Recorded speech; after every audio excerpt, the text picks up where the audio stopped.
মাহে রমাদান, নারে তাকবীর। রোজা রাখতে কোনো সমস্যা নাই তো? একটা ছেলে রোজা রাখে না, অনেক বলে কয়া রোজা ধরাইছি, বুঝছেন? পহেলা রমজান 10টার সময় এসে বলতেছি, হুজুর ঈদ কদ্দিন?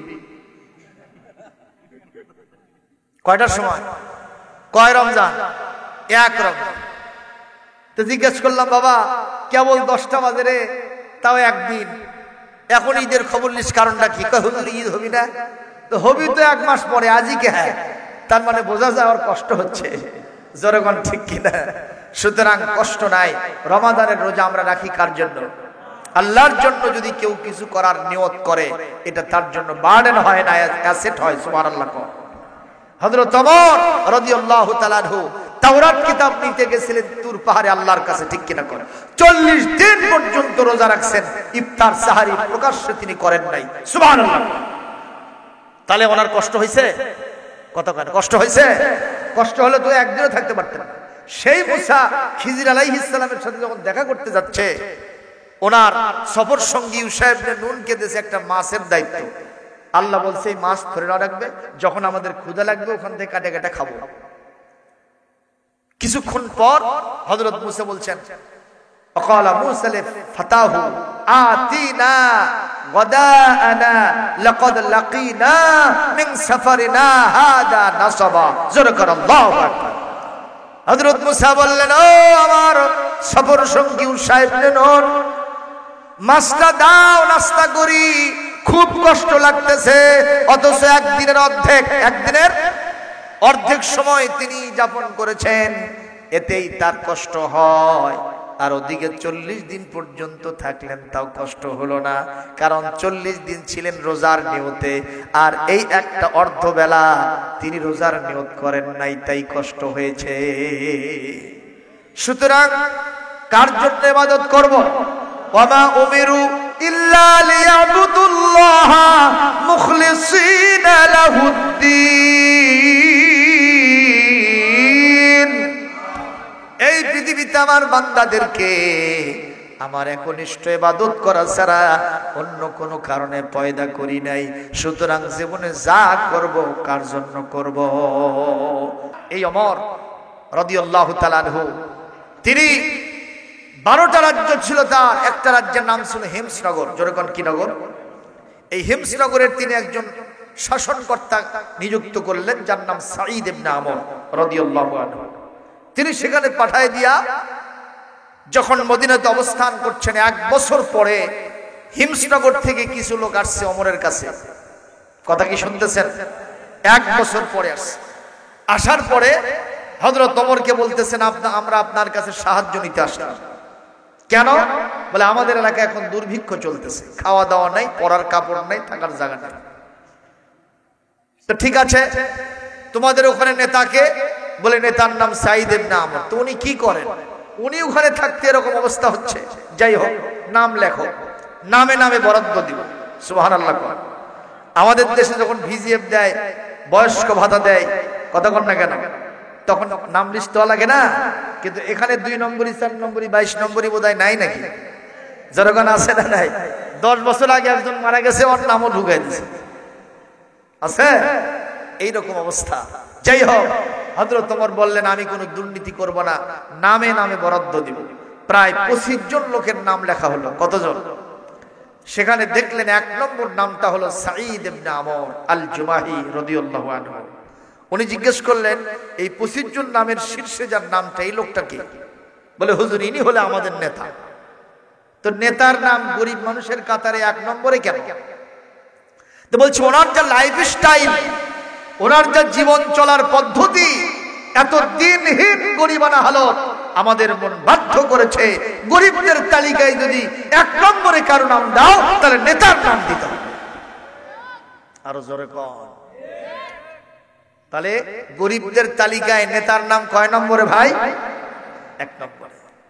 আহা, ইভেন হযরত ওমর নিজেও তিনি গরিবানা হালতে তার জীবন চালাতেন।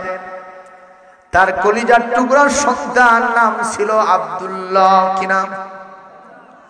এ আব্দুল্লাহ মদিনার পাঠশালায় মাদ্রাসায় পড়তে গেছেন, সামনের সারিতে সিটে বসছেন, পিছনে আরো ছাত্ররা আছে।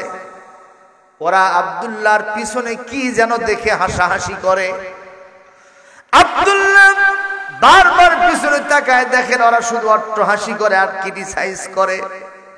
উনি বললেন, আমার বন্ধুরা, তোমরা কি দেখো আর কেন অট্টহাসি করো?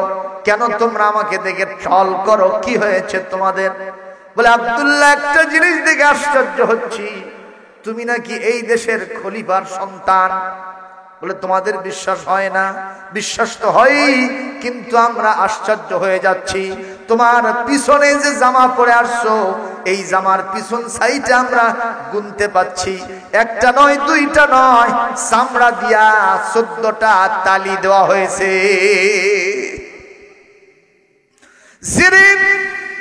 গোটা পৃথিবীর অর্ধেকটার শাসনকর্তা, তার ছেলে মাদ্রাসায় পড়তে গেছে, আর জামায় তালি কয়টা? কাপড়ের জামা তালি দিয়েছে চামড়া দিয়া, দেখতে ভালো লাগবে। কথা কর।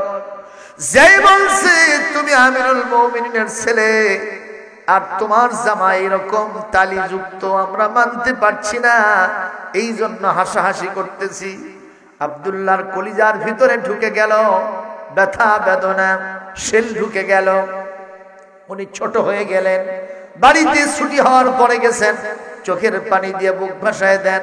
মা জিজ্ঞেস করে, আব্বা কি হয়েছে তোমার, কাঁদলো কেন? বলে, মা, আমি নাকি খলিফার বেটা, আর আমার জামার পিছনে কাপড়ের জামা আর 14টা তালি দিয়েছেন, হলো চামড়ার তালি। এই তালি দেখে আমার পিছনের ভাইয়েরা তারা গোনাগুনি করছে, আর তারা কানা ঘোষা করে ক্রিটিসাইজ করে, আমার জন্য কান্নাকাটি, কি বলে, আমার জন্য হাসাহাসি করেছে। এই দেখে আমি কান্নায় বুক ভাসায় দিয়ে আজকে বাড়িতে আসছি। মা, আগামীকাল থেকে পাঠশালায় যাব না ততক্ষণ, নতুন জামা আমার হবে না যতক্ষণ। ছেলের কান্না দেখে মাও কান্না শুরু করে দিয়েছে। ইতিমধ্যে হযরত ওমর এসেছেন, দিনের কাজ শেষে বাড়িতে। স্ত্রী গিয়ে তাকে আবেদন করলেন, প্রাণের স্বামী, অর্ধ পৃথিবীর শাসনকর্তা আপনি, আর আপনার সন্তান এভাবে তালিযুক্ত জামা দিয়া, আপনারা কি কথা শুনতেছেন? একটা লোক ঢুকলে ওইদিকে তাকাবেন, তার কারণটা কি? এদিকে তাকান, কষ্ট হচ্ছে আপনাদের? একটু খেয়াল করেন। আমার ভাইরা, হযরত ওমর বললেন, কি হয়েছে বলো? তোমার ছেলের পিছনে জামাতে তালি হলো 14টা, এটা ওরা গুনে গুনে হাসাহাসি করছে। তোমার ছেলে আগামীকাল ততক্ষণ পর্যন্ত পাঠশালায় যাবে না, জামাটা যতক্ষণ পর্যন্ত নতুন না হবে। হযরত ওমর বললেন, আমিও তো কষ্ট পেলাম, কিন্তু আমার কাছে কোনো টাকা নাই, পয়সা নাই, যা দিয়ে আমি তার জন্য একটা নতুন জামার ব্যবস্থা করব। উনি অর্থমন্ত্রীর কাছে একটা চিঠি লিখলেন, আসলাম রে, তুমি আমার জন্য অর্থ ভান্ডার থেকে, রাজস্ব খাত থেকে একটু অর্থ বরাদ্দ দাও ঋণ হিসেবে, আমি তোমাকে যথাসময়ে পরিশোধ করব। এই কথা লিখে চিঠি যখন উনি লিখেছেন, আসলামের কাছে চিঠি গেল। হযরতে আসলাম চিঠিটা পড়ে মনে মনে হাসতেছেন, আর অপর পৃষ্ঠায় লিখে দিচ্ছেন, আমিরুল মুমিনিন খলিফাতুল মুসলিমিন, আপনার মতো ব্যক্তি ঋণ সহায়তা চেয়ে আমার কাছে চিঠি লিখেছেন, আপনি কি গ্যারান্টি দিতে পারবেন আগামী মাস পর্যন্ত আপনি বেঁচে থাকবেন? অথবা এই চিঠিটা যদি আমি তামিল করি, এটা যদি এই চিঠির দাবি অনুযায়ী যদি আমি অর্থ বরাদ্দ দেই, আপনি এটা পরিশোধ করতে পারবেন? এর গ্যারান্টি আপনার কোথায়? যদি দিতে পারেন তারপরে আমি আপনাকে অর্থ বরাদ্দ দিতে পারি। জোরকন মারহাবা। ওমর ওই চিঠি পাওয়ার পরে তিনি বলতেছেন, আসলাম, তুমি যে কথা বলেছো সেটা তো সঠিক কথা, তবে এই কথা আমি বলছি, আমি যদি বেঁচে থাকি তাহলে আগামী মাসে যে বেতন পাবো আমি সেখান থেকে এটা পরিশোধ করব। চিঠিটা আবার নিয়ে যাওয়া হলো। হযরতে আসলাম বললেন, আগামী মাস পর্যন্ত বেঁচে থাকবেন আপনি, আর যদি বেঁচে থাকেন অথবা যদি না থাকেন, আর যদি জনগণের এই টাকা পরিশোধ না করে আপনি দুনিয়া থেকে বিদায় হয়ে যান, কিয়ামতের কঠিন ময়দানে এতগুলি মানুষের টাকা আপনি যেহেতু খেয়ে ফেলেছেন, তাদের প্রত্যেকের থেকে আপনি কি মাফসাব নিতে পারবেন, এই গ্যারান্টি যদি দিতে পারেন তাহলে আপনার জন্য কিছু নতুন অর্থ বরাদ্দ আমি দিতে পারবো। জোরে করে আল্লাহু আকবার। হযরত ওমর দ্বিতীয়বার এই সিডিতে পাওয়ার পরে তিনি মুখে চুমু খাইলেন, মুখে লাগালেন, আর সিজদায় পড়ে গিয়ে আল্লাহর কাছে কাঁদলেন, আল্লাহ, এইরকম একজন অর্থমন্ত্রী পাওয়ার কারণে আমি ওমর ধন্য গণ্য মান্য বরেণ্য হয়ে গেছি। এইসব অর্থমন্ত্রী রাষ্ট্রপ্রধানকে আখিরাতে নাজাত পাওয়ার জন্য সাহায্যকারী হবে। জনগণ সুবহানাল্লাহ। আর আমাদের দেশ হলো কি করলো নেই, স্যার আপনার টাকা দরকার আমি দিচ্ছি স্যার, কোনো টেনশন নাই, যা চাবে তার ডবল দেবে, কথা কর না কেন?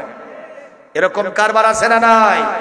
আমরা দেখতে পাচ্ছি তো এই দেশে উন্নয়ন হয়েছে, কিন্তু উন্নয়নের আদলে, উন্নয়নের তলে তলে কোটি কোটি ডলার এদেশ থেকে তসরুফ করে বাইরে পাঠানো হয়েছে, কথা বল ঠিক কিনা? গবেষকগণ বলতেছেন একটা পদ্মা শুধু বানায়া আমরা যেভাবে মশাম দেখালাম যে মনে হয় কিছু একটা করছি, গবেষকগণ বলতেছে যত টাকা পাচার হয়েছে এরকম 10টা পদ্মা শুধু করা যাবে, তা মানুষের কাছে হাত পাতানো লাগবে না। জোরে কর আল্লাহু আকবার। কিন্তু সেগুলো আমরা বাইরে পাঠিয়ে দিয়েছি, নাউজুবিল্লাহ। জোরে কর। সুতরাং ওমরের মতো শাসনকর্তা দরকার আছে না নাই? উনি চলে গেলেন কোথায়? হিমস নগরীতে। কোথায় গেলেন? হিমস নগরীর গেটে গেলেন। যাওয়ার পরে দেখতেছেন ওখানে অনেকগুলো লোক বসে আছে। উনি জিজ্ঞাসা করেছেন তোমাদের এলাকার শাসনকর্তার নাম কি?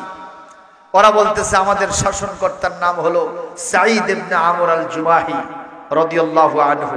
ওরা কিন্তু হযরত ওমরকে চিনতে পারে না। তে বলছে তোমাদের নেতার হাল হকিকত কেমন, কেমন চালায়? দেখা গেল লোক হলো 2 গ্রুপ। জোরে কোন কয় গ্রুপ ভাই? জোরে কোন কয় গ্রুপ? এক গ্রুপ তারা সংখ্যায় কম, আর এক গ্রুপ সংখ্যায় বেশি। যাদের সংখ্যা কম তারা বলতেছে নেতা এত ভালো শাসন চালাইতেছে, আমাদের কলিজা ঠান্ডা, ওনার জন্য লাগবে না কোনো ঠান্ডা। বলেন মারহাবা। হযরত ওমর বললেন আচ্ছা ভালো কথা, এই তোমরা যে বেশি সংখ্যক লোক তোমাদের খবর কি?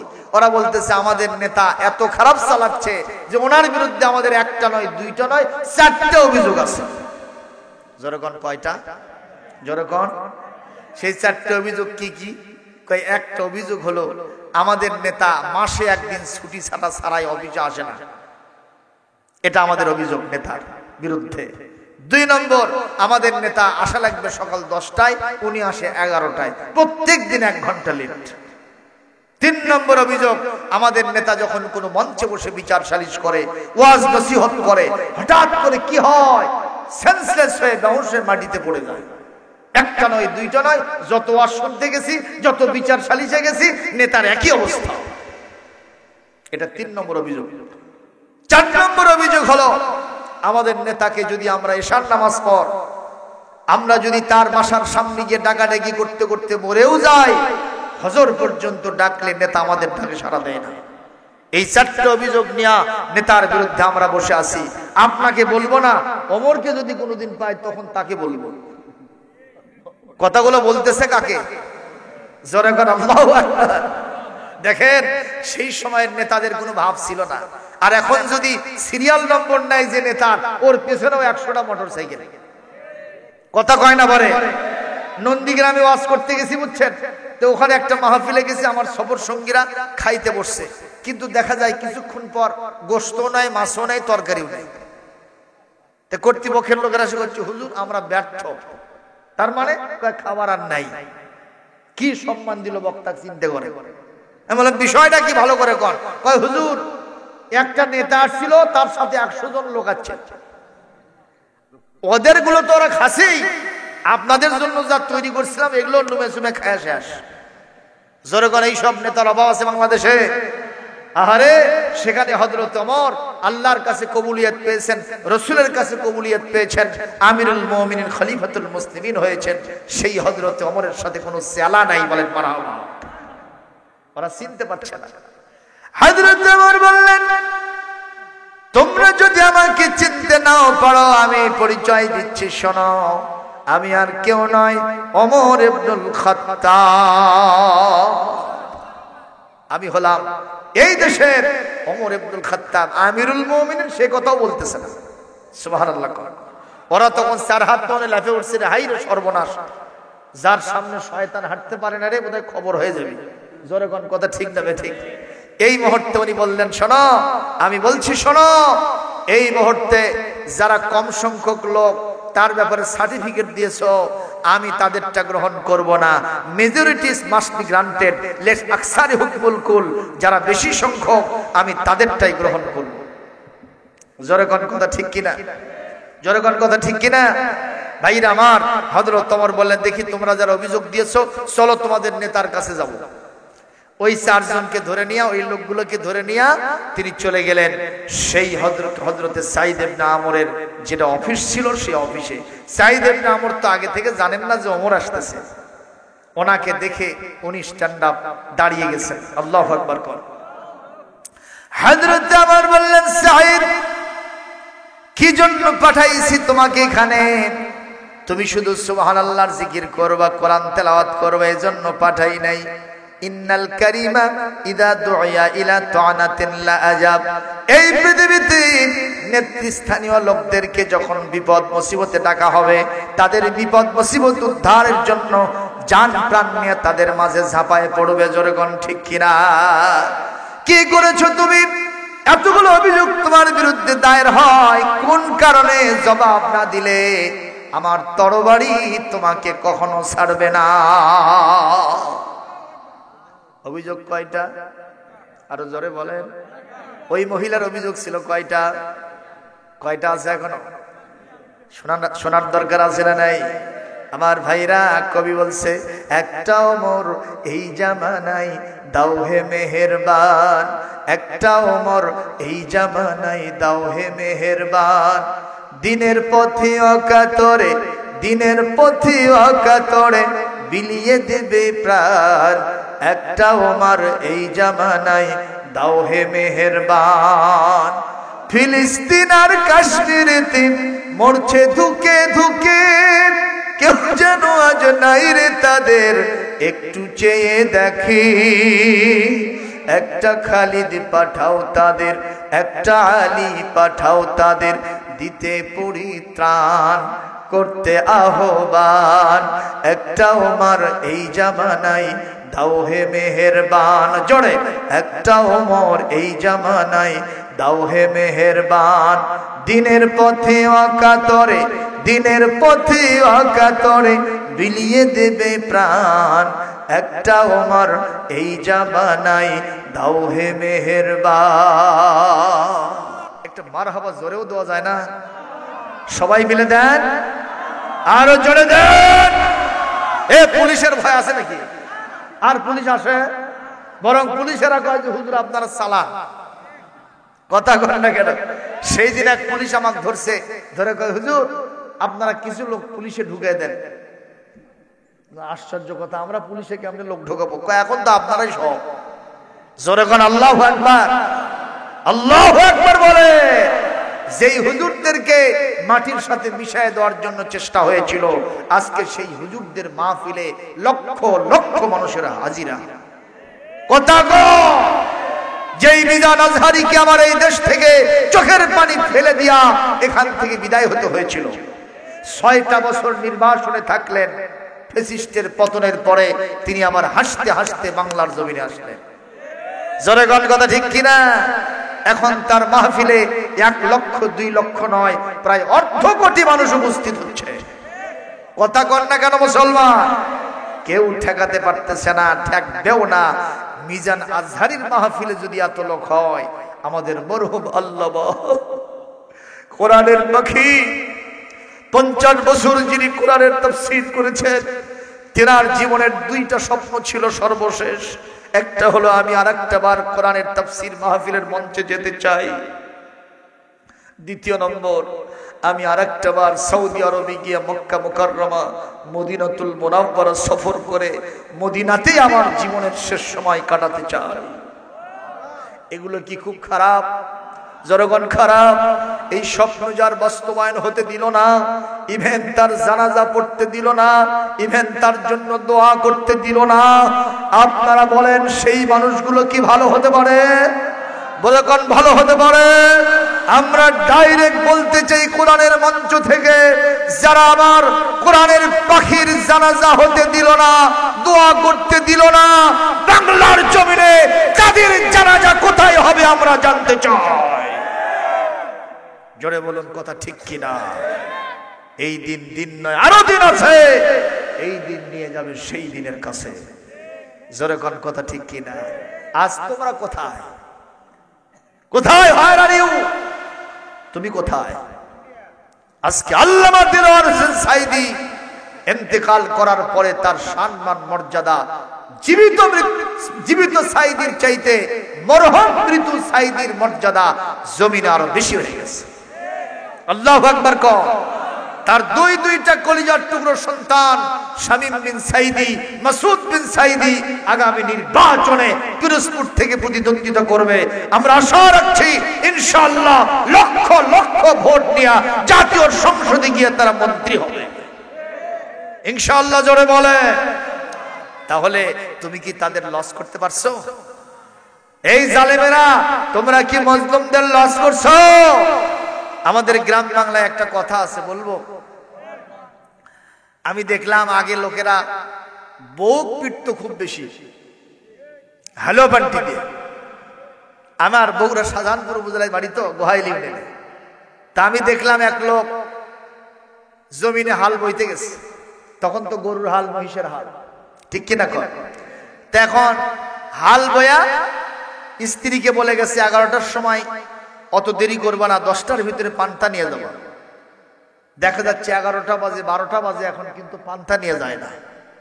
এই লোকটা এত খেপছে, হাল ওয়াথে বোঝেন তো, এটা আপনারা বোঝেন তো, হাল ওয়াথে হালো বান্ডি নিয়ে আসছে। নিয়ে আসা বউকেই মার না সেই মার ভাই, মাথার থেকে পা পর্যন্ত খালি ছিঁচে ফেলে। কতক্ষণ ঠিক না ঠিক? বউ মাটিতে পড়ে দিয়ে খালি গড়াগড়ি যায়। এই লোকটা একেবারে হাঁপাইতেছে, মারতে মারতে নিজেই আস্তে করে বসে থেকে ঢক ঢক করে পানি খাচ্ছে। কিছুক্ষণ পর দেখলাম ওই মহিলা ওখান থেকে ল্যাবে উঠছে, ল্যাবে উঠে করছে, মর্দা মাল্লুতে মাল্লু, হাতের ভাঙলো চুরি, খেয়াল করে দেখ ক্ষতি হলো বলে তুরি। কথাটা বোঝায়, বোঝেননি আপনারা? কথাটা বোঝেন না? এই চুরি আবার কে কিনে দেবে ভাই? তখন তোর জ্বলনি কেমনে ওঠে তখন বুঝিস। জোরেগণ ঠিক তবে ঠিক। সুতরাং কোরআন প্রেমিক জনতা, কোরআনের পাখিদেরকে যারা ঠেঙায়া জেলখানায় ঢুকাইলো, বিদায় করে দিল, তাদের কোনো লস হয় নাই, নিজেদের পায়ে নিজেরা কুড়াল মেরেছ। আল্লাহু আকবার কর। এখন এমন কোন বাপের বেটা নাই কোন জায়গায় দাঁড়ায় বলতে পারে আমি ওই দল করি। কথা কর না কেন? খবর আছে না নাই? এখানেও থাকতে পারে, কিন্তু বলার সাধ্য নাই। কথা কয় না ভাই? আল্লাহু আকবার জোরে বলতে পারেন? আরো জোরে বল আল্লাহু আকবার। সুতরাং যেই দলের নাম বিপদ মুসিবতে পড়লে নেওয়া যায় না, মানুষের সামনে উচ্চারণ করা যায় না, যেই দলের দুনিয়াতেও কোনো মুক্তি নাই, শান্তি নাই, নিরাপত্তা নাই, কিয়ামতের ময়দানে নাজাত নাই, জাহান্নাম হবে জান্নাত নাই, ওই দলে ঝাঁটা মেরে বিদায় করে ওটাকে 1000 বার তালাক দিয়া ইসলামী আন্দোলনে, কোরআন প্রতিষ্ঠার আন্দোলনে জয়েন করতে হবে মুসলমান। কারা কারা রাজি আছেন? তো হাত তুলে আল্লাহকে দেখাতে হবে। লিল্লাহে তাকবীর। কবি বলছে, কেউ না করুক আমি করব কাজ, কেউ না করুক আমি করব কাজ, কেউ না করুক আমি করব কাজ। আল কোরআনের আহ্বানে দিন কায়েমের প্রয়োজনে, বলেন আল কোরআনের আহ্বানে দিন কায়েমের প্রয়োজনে নতুন করে আবার আমি শপথ নিলাম আজ, কেউ না করুক আমি করব কাজ, কেউ না করুক আমি করব কাজ। আমি হতাশ হব না, ভেঙে পড়ব না, আমি নিরাশ হব না, ভয় করব না। দিন কায়েমে ব্যস্ত রব বরং সকাল সাজ, দিন কায়েমে ব্যস্ত রব বরং সকাল সাজ। কেউ না করুক, কেউ না করুক, আমি করব কাজ, কেউ না করুক, আমি করব কাজ। আল কোরআনের আহ্বানে, দিন কায়েমের প্রয়োজনে, আল কোরআনের আহ্বানে, দিন কায়েমের প্রয়োজনে, নতুন করে আবার আমি শপথ নিলাম আজ। কেউ না করুক, আমি করব কাজ, কেউ না করুক, আমি করব কাজ। বলি আল্লাহুম্মা আমিন। হযরত ওমর বললেন, সাঈদ ইবনে আমর, এই লোকেরা তোমার বিরুদ্ধে একটা নয়, দুইটা নয়, 4টা অভিযোগ দিয়েছে। জবাব না দিলে আমি ছাড়ব না। বলে, ওমর আপনি এসেছেন, আগে থেকে একটা ইনফরমেশন দেন নাই কেন? বলে, এইসব কথা আমি শুনবো না, কি হয়েছে তোমার জবাব দাও, তাদের প্রশ্নের জবাব দাও। অভিযোগ দায়েরকারীরা, তোমরা একটা সাইডে দাঁড়াও, তুমি সাঈদ ইবনে আমর আসামির কাঠগড়ায় দাঁড়ায় যাও। একটা করে প্রশ্ন হবে, জবাব দিতে হবে, কতক্ষণ ঠিক কিনা? প্রথম প্রশ্ন, কি তোমাদের কি অভিযোগ? বলে, আমাদের নেতা একটা মাসে একটা দিন অফিসে আসে না। কয়দিন? কোনো ছুটি নাই, ছাটা নাই, কিছুই নাই। অথচ আমাদের এখানে লোকেরা অফিসে এসে এত ভিড় জমায় যায়, ফাইলগুলি চাপা পড়ে। ওই লোকটা উনি যখন না আসেন আমরা বড় কিংকর্তব্য বিমূঢ় হয়ে যাই। কেন তিনি আসেন না, এই জবাব আমরা তার কাছ থেকে চাই। সঙ্গে সঙ্গে সাঈদ ইবনে আমর বলেন, ওমর তাহলে একটা জবাব আমাকে দেওয়ার জন্য সময় দিতে হবে। বলে, দিলাম সময়। কি তোমার সমস্যা, তাড়াতাড়ি বলো। উনি বলছেন, দেখুন আমি তো আপনার পক্ষ থেকে এখানে শাসনকর্তা ওলি হয়েছি, আমি রাষ্ট্রীয় কোনো ভাতা নেই না, আমি আমার সংসারটা অত্যন্ত দিনহীন ভাবে গরিবানা হালতে চালাই। আমার বাড়িতে কোনো চাকর চাকরানি নাই, আমার মাত্র 1 সেট পোশাক। জোরে কোন কয় সেট? 1 সেট পোশাক। সকাল থেকে সন্ধ্যা পর্যন্ত অফিস করতে করতে একটা মাসে আমার জামাটা ময়লা আবর্জনা হয়ে যায়, পরার অনুপযুক্ত হয়ে যায়। অথচ কোরআনের নির্দেশ হলো, তোমার জামাটা পুরাতন হোক তাতে আসা যায় না, তোমার জামাটা পরিষ্কার হতে হবে। বিধানটা যেন কার? আরো জোরে বলুন, বিধান কার? আমি কোরআনের এই বিধান, রাসূলের হাদিস, আত-তুহুরু শাতরুল ঈমান, আন-নাযাফাতু মিনাল ঈমান, পরিষ্কার পরিচ্ছন্নতা ঈমানের অঙ্গ। এইটা পালন করতে গিয়া আমার স্ত্রী অসুস্থ, আমার বাড়িতে কোনো চাকর চাকরানি নাই, আমি নিজের হাতে পোশাকটা পরিষ্কার করি, এইটা শুকাতে দেই, পরিপাটি করতে করতে অফিসের সময় চলে যায়। এই একটা মাত্র কারণে আমি একটা দিন অফিসে যেতে পারি না। যদি কারণটা গ্রহণযোগ্য হয় আমাকে মাফ করবেন, ক্ষমা করবেন। আর যদি গ্রহণযোগ্য না হয়, যে শাস্তি দিবেন আমি সেটা মাথা পেতে নিব। জোরে কোন মারহাবা। আপনারা জবাব দেন, কারণটা গ্রহণযোগ্য না গ্রহণযোগ্য? হযরত ওমর বললেন, তোমাদের নেতা যত সুন্দর জবাব দিয়েছেন তোমরা তাতে খুশি না বেজার? ওরা সবাই বলল, এত সুন্দর একটা কারণ ওজোর যে আমাদের নেতার ছিল আগে জানতাম না, 1 নম্বর মামলা দায়ের করতাম না।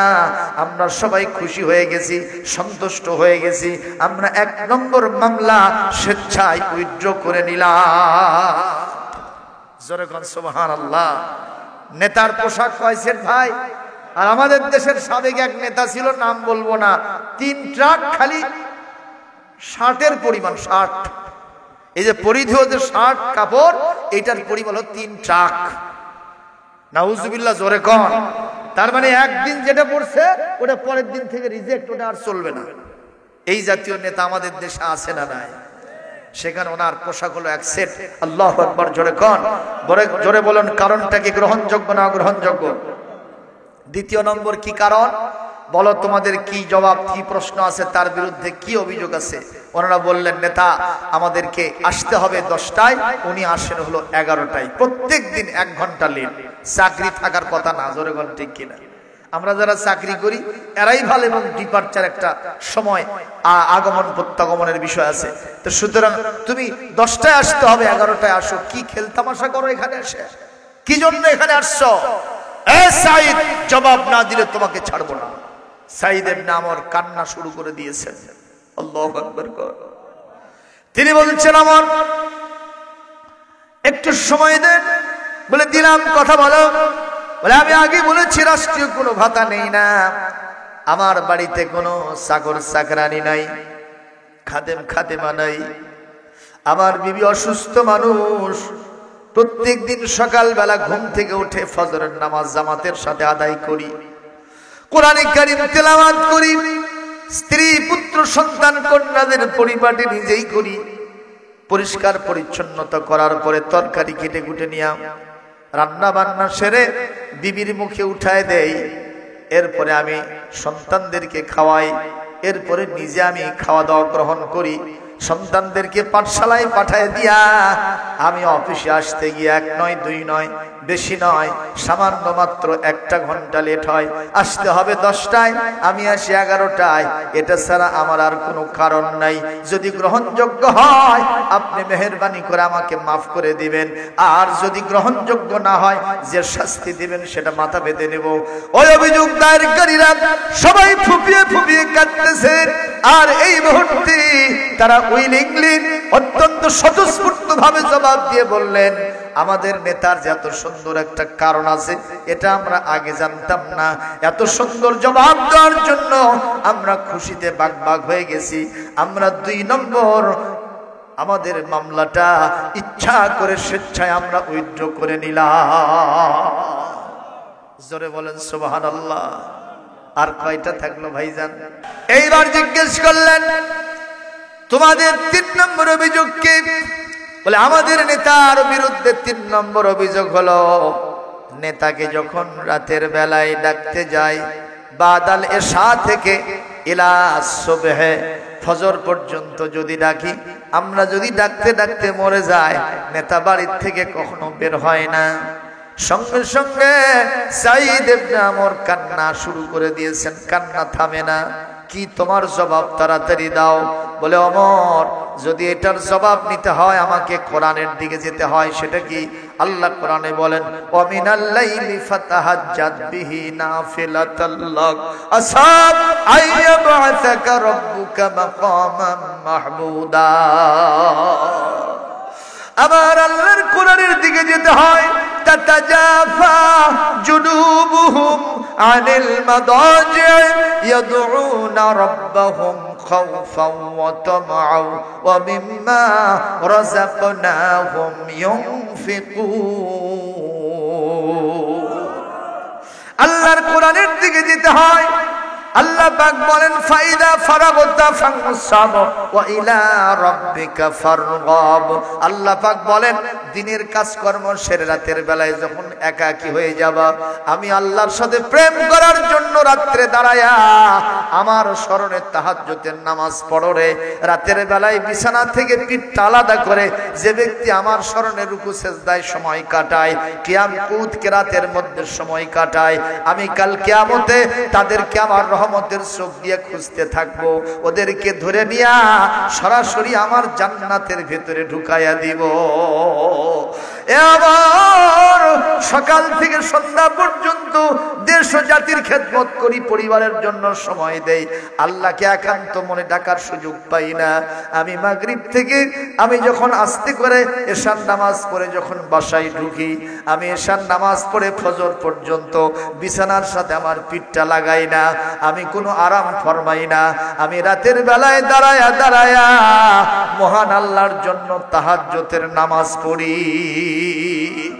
এই মুহূর্তে কে কোথা থেকে আমাকে ডাকে আমার কানের ভিতরে সেটা ঢোকে না, আমি শুধু আল্লাহর সাথে প্রেমে মত্ত হয়ে যাই। এই কারণেই আমি তাদের কথা শুনতে পাই না। কারণটা যদি গ্রহণযোগ্য হয় আমাকে ক্ষমা করবেন, আর যদি গ্রহণযোগ্য না হয় যে শাস্তি দিবেন আমি সাঈদ সেটা মাথা পেতে নিব। আপনারা জবাব দেন, কারণটা গ্রহণযোগ্য না গ্রহণযোগ্য? এই কথা বলাও সারা মামলা দায়েরকারীরা তারা ফুপিয়ে ফুপিয়ে কান্না করাও সারা বললেন ওমর এত সুন্দর যে কারণ ছিল আমরা জানতাম না, জানলে মামলা দায়ের করতাম না। ওনার জবাবে আমরা খুশি হয়ে গেছি, স্বেচ্ছায় আমরা 3 নম্বর মামলা তুলে নিলাম। সুতরাং আল্লাহর জন্য রাতের বেলায় তাহাজ্জুদ পড়ার দরকার আছে না নাই? এই যে রমাদান মাস আসতেছে, মা বোনেরা যখন সাহারি পাক করতে উঠবে রাত 3টার সময়, ঠিক কিনা বলেন? এই সময় আপনারাও জাগার চেষ্টা করবেন। সাহারি খাওয়ার পরে আর ঘুমাবেন না। ওনারা সাহারি পাক করতেছে, আপনি তেলাওয়াতে আল্লাহর জন্য নামাজে, সেজদায়, রুকুতে, কিয়ামে, কুদে, কিরাতে আপনি কাটায় দেন। মহান আল্লাহর কাছে আপনি প্রিয় পুত্র হয়ে যাবেন, জান্নাত আপনার কাছে আসবে, হৃদয়টা আল্লাহর জন্য মুক্ত হবে, আপনি সবচাইতে বড় আল্লাহর ওলি হয়ে যাবেন। যেরকম সুবহানাল্লাহ। পারা যাবে না ভাইজান? আল্লাহ আমাদের তৌফিক দান করুন। আর একটা আছে, এটা অনেক বড় আলোচনা, আজকে আমি এটা করে শেষ করতে পারবো না। সুতরাং অনেক রাত হয়ে গেছে, এখন প্রায় 1টা বাজে ভাব, 1:45 বেজে গেছে। আপনাদের সবাইকে আমি বিদায় দিচ্ছি, আমি নিজেও বিদায় নিচ্ছি।